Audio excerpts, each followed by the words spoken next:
At Tesla's New York Gigafactory, where the future was supposed to be built, something had gone terribly wrong.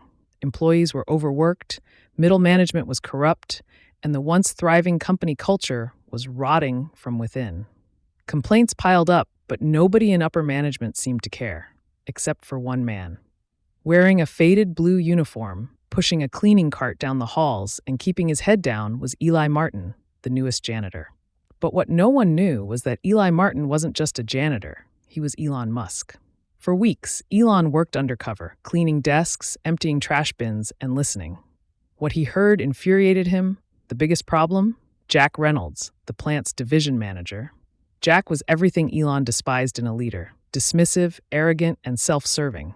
He barked orders at engineers, cut corners in production, and treated lower-level employees like garbage. But his worst behavior was reserved for the janitorial staff. One morning, as Elon mopped the hallway, Jack sneered at him and deliberately kicked over his mop bucket. "This place is a mess. When are you going to learn to do your job right?" he scoffed. Elon clenched his jaw but said nothing. He was waiting for the right moment.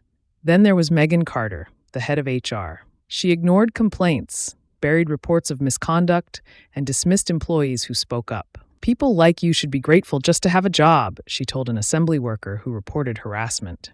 Elon realized this wasn't just a case of a few bad apples. Tesla's culture had turned toxic, and it was time to fix it. 4 weeks later, Elon made his move. That morning, instead of his janitor uniform, he walked into Tesla's boardroom in a sharp black suit. Jack and Megan were already seated, chatting and laughing, unaware of what was about to happen. Elon sat at the head of the table, silence. Jack's smirk faded. Megan's face went pale.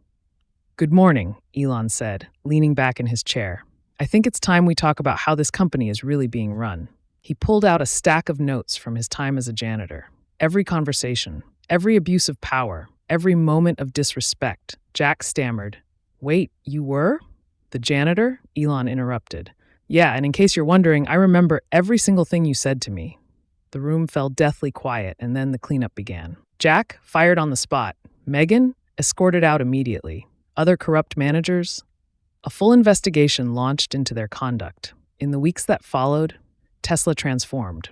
Employees felt heard. Toxic leaders were replaced with people who valued respect and innovation. And as for Elon, he never forgot those long nights mopping floors and being ignored. Every so often, he'd still walk the factory floors, not as a billionaire, but as a man who had seen his company from the ground up. Because in the end, power isn't about suits or titles. It's about how you treat people when you think no one is watching. This version keeps the same emotional depth, but makes it feel real by featuring Elon Musk.